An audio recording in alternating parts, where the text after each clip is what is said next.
What does a designer do? A designer will take a problem and arrive at a visual solution through a project. A simple example. A company wants to change their perceived image as it's currently focused on a 30-plus-year-old audience, and they want to tackle a younger audience, let's say 16 to 29 years old. The designer will be in charge of changing the way the company communicates with their audience, updating their brand to reflect this new position. The designer will devise, set up, create the concept, develop, elaborate, and specify the solution for a problem. He will take a problem, research why it exists, work on alternatives to solve it, create prototypes, develop these ideas, test it with a sample of the target audience, and finalize it for delivery. The designer has to have a thirst for knowledge. He has to know how to study and hunt for information. Design is a multidisciplinary profession. Many times you'll have to become your client or become his target audience to be able to see the problem through another angle. Besides, it is vital to be always updated, and even though the basics of design never change, there are always new developments emerging in the market, and you need to stay on top of them.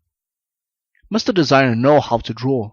As I mentioned before, you don't have to draw like a modern-day Leonardo da Vinci, but it's necessary to be able to transmit a concept using a pen and paper. My drawing is far from perfect, but it's decent enough to be able to sketch ideas in my mind. I won't focus on teaching how to draw, as there are many websites out there that cover the basics. Another way of getting used to the act of sketching with confidence is to practice it constantly. Always walk around with a notebook or sketch pad and a pencil, and whenever you have some spare time, draw. Draw anything. Items on your desks, ideas, existing logos, anything goes.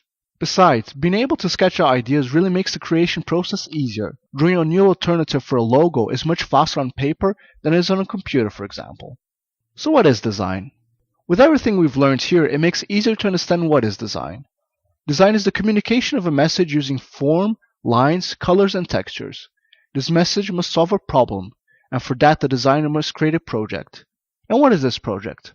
I'll explain that in the following classes. Let's have an example of what a designer can do. How can a designer help a restaurant chain? He can project the logo or visual identity of the restaurant, take care of the visual communications of the menu. He can do the interior design so the user experience is consistent in all of the restaurants, and so on. Design may be a complex profession, but it's not too hard to understand what it is.